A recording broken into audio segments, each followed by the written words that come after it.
No rhyme or reason to supersize your business. Sharon Horne-Ellstrom here. Has anyone ever told you that you are growing a business that makes no sense? That there's no rhyme or reason to what you're doing? Well, I've definitely heard that one before, but I don't use this expression very often. It's been around for a very long time. Actually, it was first published in 1460 in the Book of Nurture, something I need my magnifying glass. The Book of Nurture by John Russell, and then it appeared in Shakespeare's play, A Comedy of Errors, and in 1950s, I believe that was made into a, the play was delivered in English, and Sir Thomas More is credited with saying it and using it. Some people say he used it first, but obviously didn't because he wasn't around in the 1400s. But he used it to describe a book that was written by one of his friends. He said there's no rhyme or reason to this particular book. It didn't make any sense. No rhyme or reason means something doesn't make any logical or poetic sense. I was going to start with a poem, but my poetry sharing is about as good as my jokes, so sometimes I just don't do that. Now today, how would you apply this to supersizing and growing your business? A lot of people will tell you you're crazy when you want to build and grow and supersize a business or create anything different in the world or great in the world that they have not themselves done or created. That's why it's so important to surround ourselves with people that are doing or have done what it is that we want to do, because they get the journey.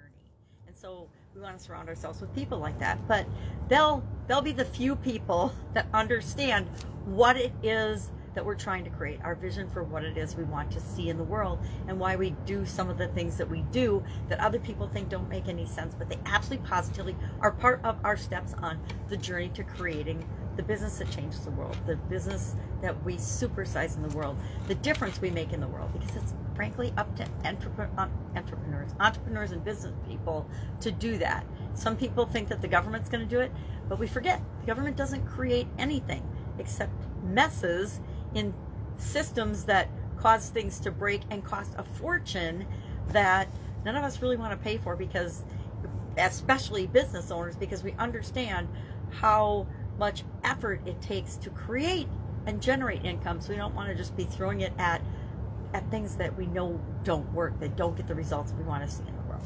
Anyway, I digress. So curious, have you ever used this particular idiom, no rhyme or reason, to describe yourself or others?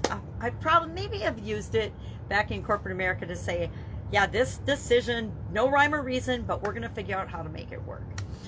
Otherwise, probably not very much. Definitely heard it before, but I think of it more now that I have granddaughters and I'm reading them rhyming books all the time. Because I can memorize those and I don't have to use my magnifying glasses to try to see to read to them. All right, have an awesome day. If I can help you in any way, ask. Otherwise, I will be with you tomorrow with another interesting idiom. What does it mean? Where does it come from? And how can we tie that to building and growing and supersizing our business? Or how can we use it just to think about how we define things and what things mean to us to help us grow and become a better version of ourselves. This year's challenge is Get Your Goals annual challenge, and our topic today is the 7 Whys exercise. And I will say that if you've never used that, it's an incredibly powerful exercise to really understand why you want something in your own rhyme or reason to things. Have an awesome day, and of course I'll be with you tomorrow.